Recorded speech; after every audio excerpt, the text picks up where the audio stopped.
मेरा इसमें दो सवाल ये है, लगातार राजीव नगर, नेपाली नगर, आखिर एक तो दुनिया का सबसे प्रदूषित शहर, एक तो दुनिया का सबसे ज्यादा बिना किसी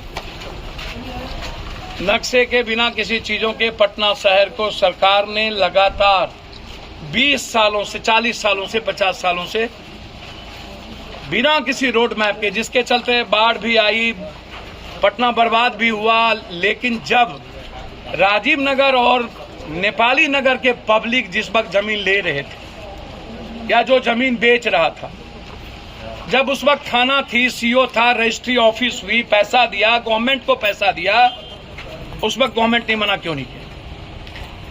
रजिस्ट्री तो हम सरकार के यहां जाकर के किए, हमने रजिस्ट्री पैसा दी, उस वक्त गवर्नमेंट की जिम्मेदारी क्या बनती थी?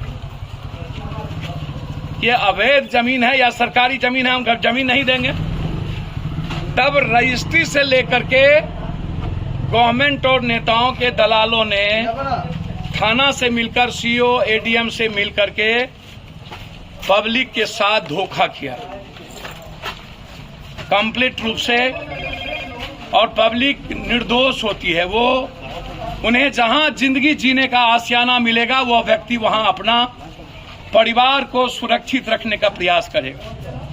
इसमें एक गलती पब्लिक की नहीं है, क्योंकि सरकार इसमें गलत है, क्योंकि सरकार को चाहिए था जिस वक्त जमीन दे रहा था, उस वक्त सरकार इसे जमीन नहीं देती। लगातार हाई कोर्ट को भी सरकार से बात करनी चाहिए थी। पब्लिक ने अपना तिल तिल जिंदगी बना दिया, अब किसी के पास कुछ नहीं बचा, बस ये नेपाली नगर और राजीव नगर बचा हुआ है।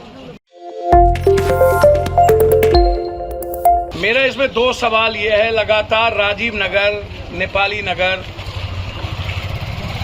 आखिर एक तो दुनिया का सबसे प्रदूषित शहर, एक तो दुनिया का सबसे ज्यादा बिना किसी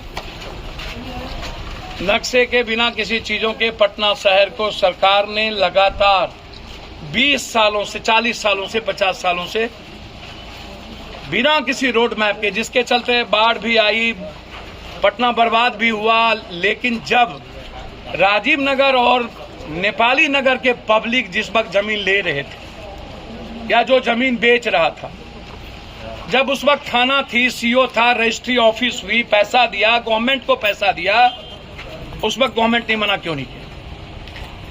रजिस्ट्री तो हम सरकार के यहां जाकर के किए, हमने रजिस्ट्री पैसा दी, उस वक्त गवर्नमेंट की जिम्मेदारी क्या बनती थी? ये अवैध जमीन है या सरकारी जमीन है, हम घर जमीन नहीं देंगे। तब रजिस्ट्री से लेकर के गवर्नमेंट और नेताओं के दलालों ने थाना से मिलकर, सीओ, एडीएम से मिलकर के पब्लिक के साथ धोखा किया कंप्लीट रूप से। और पब्लिक निर्दोष होती है, वो उन्हें जहां जिंदगी जीने का आशियाना मिलेगा, वो व्यक्ति वहां अपना परिवार को सुरक्षित रखने का प्रयास करेगा। इसमें एक गलती पब्लिक की नहीं है, क्योंकि सरकार इसमें गलत है, क्योंकि सरकार को चाहिए था जिस वक्त जमीन दे रहा था, उस वक्त सरकार इसे जमीन नहीं देती।